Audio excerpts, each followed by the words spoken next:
Hello, welcome to my channel. My name is Courtney. Let's talk about all the books that I read in April. To get started, I read 9 books this month, which tracks. I'm on average at about 10 books a month right now. In total, I've read 39 this year, so April was a good month. It was kind of an interesting month overall. I'm happy with how everything ended up turning out. So let's get right into the books that I read this month. So first, I started with The Invisible Life of Addie LaRue by V.E. Schwab. This book is everywhere, so I'll be surprised if you haven't heard of it yet. But if you haven't, the book is about Addie LaRue, who was originally from the 1700s, and essentially she makes a Faustian deal with the devil, the darkness. He has all sorts of names in the book, but she makes a deal with him so that essentially she gets to live her own life in her own name. And as deals with the devil often go, Faustian deals often go, she has some unintended consequences for making this deal. So what ends up happening is she lives forever. She can never die, terrifying, and no one can remember her. So she will interact with people and they'll remember her during their interaction, but as soon as they turn away from her, they don't remember she exists. So she ends up living 300 years under this premise, right? And then she meets a guy who finally remembers who she is. So it's a very interesting premise. Overall, I would say that it was a little slow to get into. It took me a while to warm up to the writing styles. I wouldn't call it poetic or anything like that, but the writing style is kind of slower. It's a slower moving story, but once I got into it, I was really into it. And I did cry quite a few times because honestly, I felt like the book was just sad. That's my overall opinion of it. I ended up liking it. I gave it 4 stars. I feel like if a book can make me cry, then it should probably get higher than a 3-star if it can make me feel something. So I did end up liking it, but it was slower. I think the book goes about its journey as best as it can, and this type of book, the ending fits the premise of the book, but overall from the beginning to the end, I just had an overwhelming sense of sadness for everyone involved.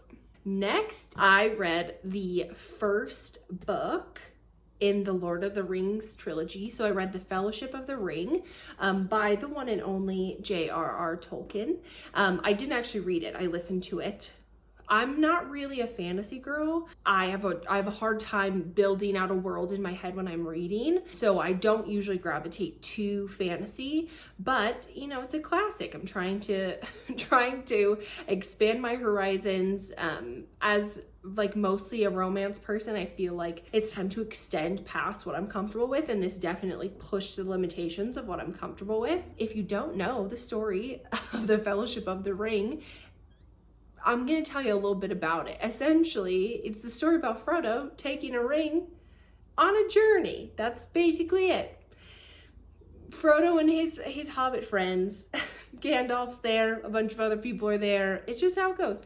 Honestly, this book, it was more fun than I expected it to be. As I understand fantasy, fantasy takes a lot of world building. It's not real life, so it takes quite a bit of energy to put a world together so that we understand how it works. With that being said, this book has a lot of world building and a lot of history in it, and those are the parts that I struggled with. But overall, I enjoyed this way more than I was expecting to, and I was really itching to get into the next book, which I've already started listening to. So it was a really great listening experience. The audiobook on Audible that I'm listening to is narrated by Andy Serkis, who voiced Gollum. I haven't heard him really do the Gollum voice yet in the second book, but I'm really excited to hear it. He does a really great job narrating. So if you're like me and you kind of struggle getting into fantasy, then listening to it might work for you. It's kind of been a game changer for me. So I had a good time. I ended up rating this 4 out of 5 stars, really rounded up from about a 3.75, but I think after the fact I appreciated it more than when I was listening to the slower parts of the story. So I really liked it. Okay, so The next book that I read is called Morning Glory Milking Farm. It is by C.M. Nascosta, and I don't really know how I'm going to explain this. So this book is about Violet, and she is a millennial just like the rest of us, and she recently graduated from college and needs money. So she gets a job at a Minotaur milking farm. Yeah, so essentially male minotaurs produce a substance that is used to make products like Viagra, and these milking farms collect this product, and Violet gets a job working at a milking farm. It is explicit, so this is like a for sure spicy book. Don't read it if you're not prepared. Okay, so moving past that, I actually didn't mind the premise of the book. It's super bizarre. It reminds me of like reading smut in high school, to be honest, but it's interesting, right? So that's why you get into it. You read it because it's interesting. The writing is not good. I did give this book 2 stars. The writing kind of jumps all over the place. You'll be in the middle of a scene and it'll go back in time, and you'll never know when it goes back to the main timeline. It's really frustrating. There's like a love story involved in this book. She ends up kind of falling for one of her clients. Yeah, she ends up falling for one of her clients, and they're navigating, like kind of figuring out what a relationship would look like. But the actual writing in the first half was decent. The second half was almost unbearable. There was like no semblance of a plot really. And things just kept hopping back and forth in a way that was really confusing. There isn't really a conflict in this book. So I think it's more of just like you're reading it because you want to read it. So if that's your kind of thing, go for it. I did have a good time reading it. Just the writing style was not my favorite. So keep that in mind if you're interested in reading a book like that. Up next, I read Sign Here by Claudia Lux. I got this book. This is a book of the month book, but I do not subscribe to book of the month right now, or I haven't yet. But I got this at my local used bookstore for way cheaper than what it would be normally. It was $12.95. So I was like, yes, thank you. I'm not usually a hardcover girl, but when it's on sale, I sure am a hardcover girl. Anyway, so this book is about someone who works in hell, like the literal hell. His name is Peyote Trip, and he works on the 5th floor of hell in the deals department, and he will get a promotion essentially if he gets the Harrison family to make one more deal with the devil. One person in the Harrison family to make one more deal with the devil. So the whole book basically takes place in hell and on earth, and Peyote is watching the Harrison family to see when they're ready to make a deal. It has multiple POVs. Multiple people are telling you the story. Peyote's in first person. The rest is kind of like a movie. It's more third person. And it is really, really great. This book was so much fun. I gave it 4 stars. It didn't have that like 5-star feel, but it is really fun. This is Claudia's first book, and I will definitely be buying whatever she writes next. The writing style is so digestible, but so fun, and it's like witty, and you don't get bored, and you're like trying to put the pieces together as things kind of come along, and there's a little bit of a mystery that you're trying to solve. So this was really fun. If you're interested in more of like, it's obviously, I wouldn't call it fantasy really. I don't know how I would characterize this, but it is really good, and I highly recommend it if you have any interest in the topic at all. It's just like a fun quick read. This would be a really great like camping read or summer read where you're like, okay, I need something that's going to hold my interest but keeps me coming back and I can read pretty quickly. So highly recommend. I gave it 4 stars, and I will be buying whatever Claudia writes next. Next, I read the 3rd Harry Potter book, Harry Potter and the Prisoner of Azkaban by the one and only J.K. Rowling. This is my very old copy. Very old. This actually wasn't even originally mine. I don't believe, I think it was my cousin's, and somehow I ended up with books 3 through 6 from her set. If you are not familiar with Harry Potter, I'll give you a little heads up on what happens in this book, Harry Potter, the Chosen One, the boy come to live, the boy, what is it? The boy who lived come to die. Harry Potter comes to die again. That's the premise of the book. I will say that this book is where things get serious. And serious, that's funny. This is where things get real for Harry. So I made a goal for myself. Serious, that's so stupid. I made a goal for myself to read one of these books a month, to do like a reread. I haven't read these books since high school, the very end of high school. So I wanted to do a reread, you know, with the Hogwarts Legacy and like all that coming out. So I started them in February. It's now the end of April. So this is my third book. And I listened to this book this time. I read the first two, but I've already read them. I've watched the movies. I know what happens. It's kind of hard to force yourself to reread a book, especially a book that's for children. I listened to it and it was pretty good.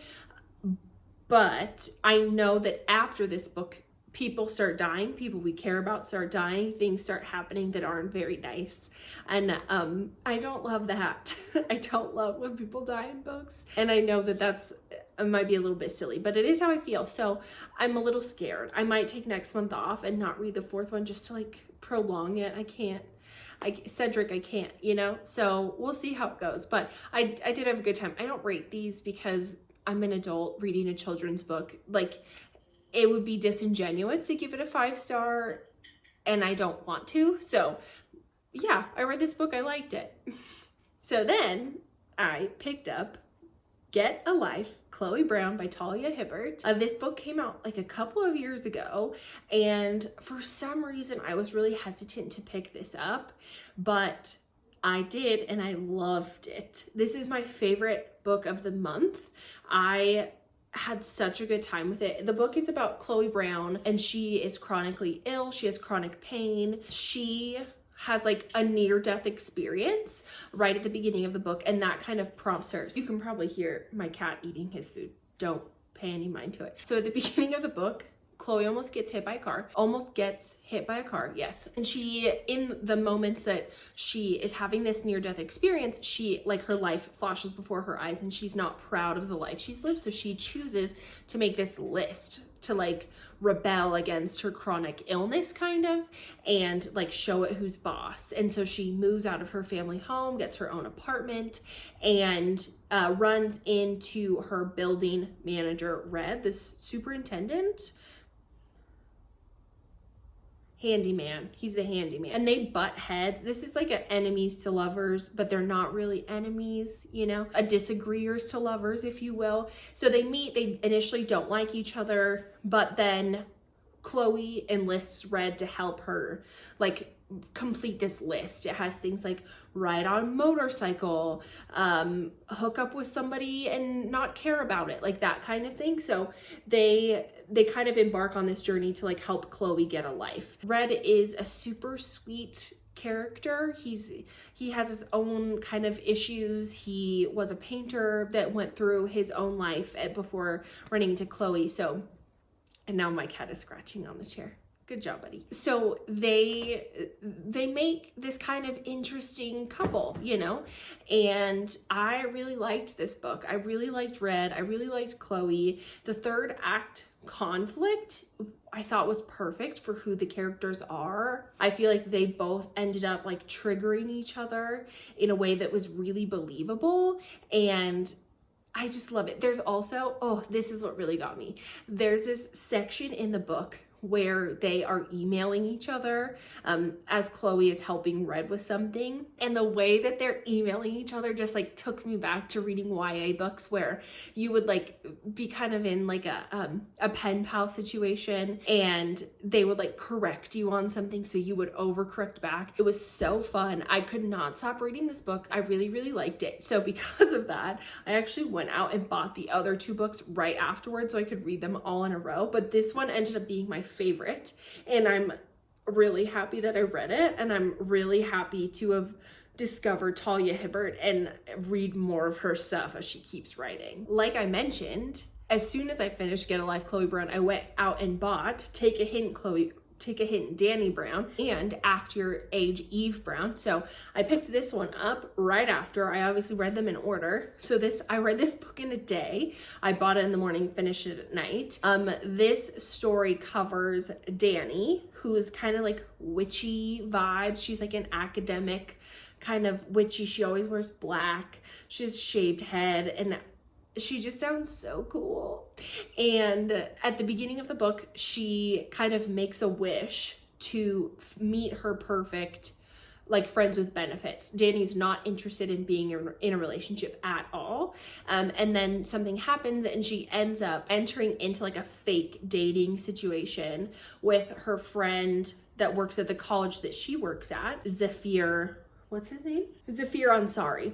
Zaf is what he goes by. Zaf and Danny kind of enter in this like fake dating to capitalize on this momentum that they had from this accident that caused them a lot of attention.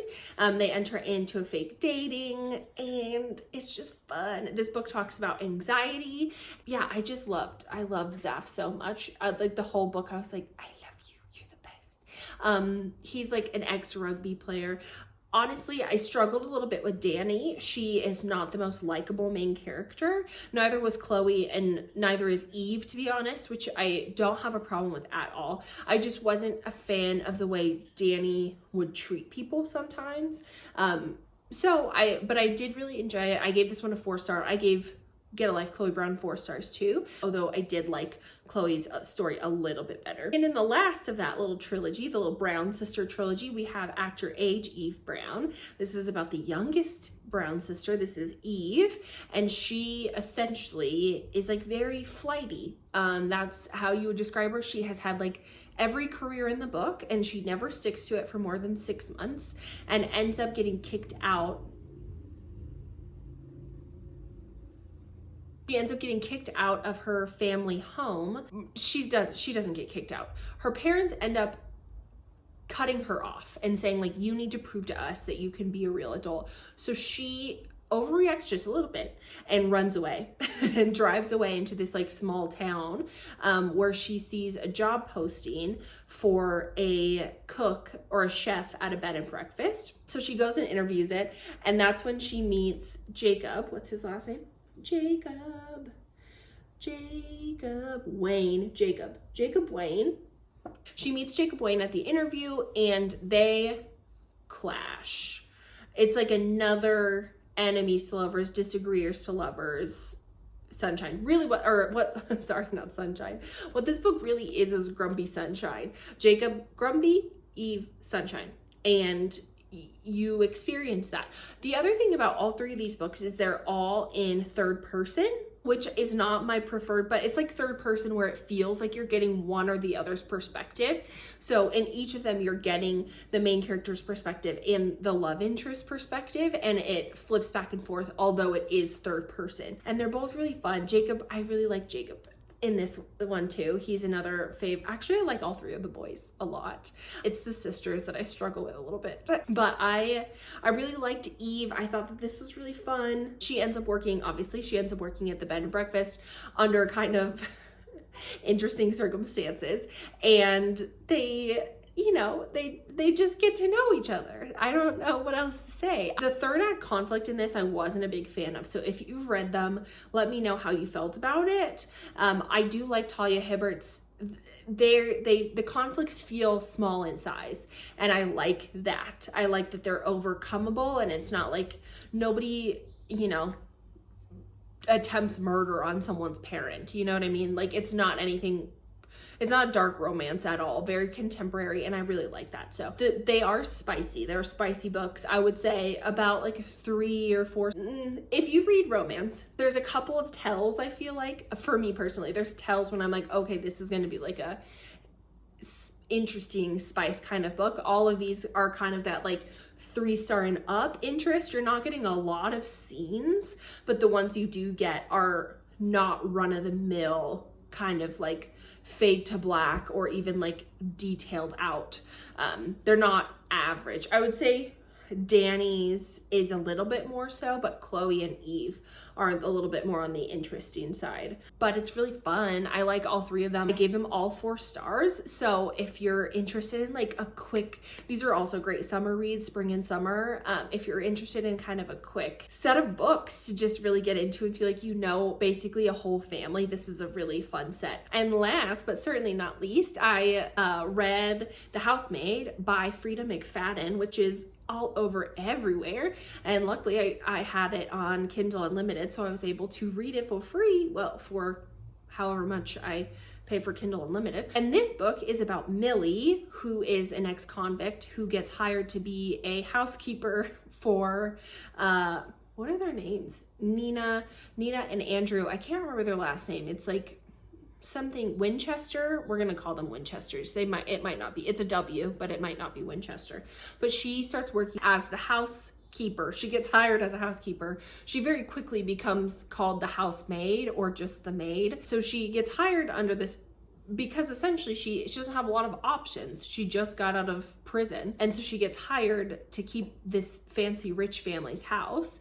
And very quickly she realizes that Nina might be a little temperamental, and also that the room that she stays in locks from the outside. And that's really all I can tell you as far as the premise of the book goes. But I had a really good time with this book. It's one of those books, if you read thrillers, if you read domestic thrillers, you have an idea on where it's going. And even if you guess perfectly, I feel like you couldn't guess the whole book, which was fun because I've read a book similar to this that wasn't as fun. This book is written in really plain language that I think suits thrillers really well. Sometimes I feel like overly dramatic or flowery language in a thriller kind of drags it down. Like Rock, Paper, Scissors by Alice Feeney, I feel like kind of did this like overly dramatic language that was like, okay, we get it. The Housemaid wasn't like that. It was really easy to understand, and that made you like read it really quick. I read it in like 2 days. And as soon as I finished it, I Amazon Primed it to my sister. I was like, well, you have to read this book. So now I'm waiting to hear how she feels about it. But yeah, it was a really fun time. I really recommend it if you want like a quick and digestible thriller. All of the books I read on the second half of this month were really fast. I rated this one 4 stars too.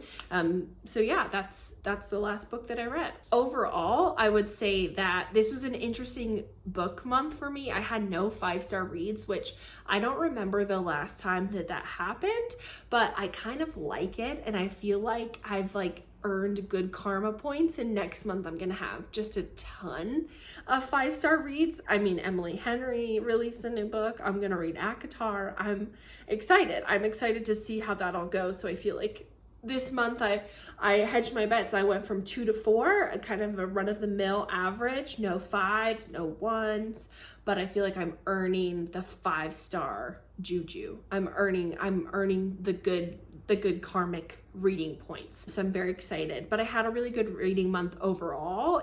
They were all really fun books, and I can't wait to see what I read next month. Thank you so much for watching this video. I hope you enjoyed it, and I'll see you next time. Bye.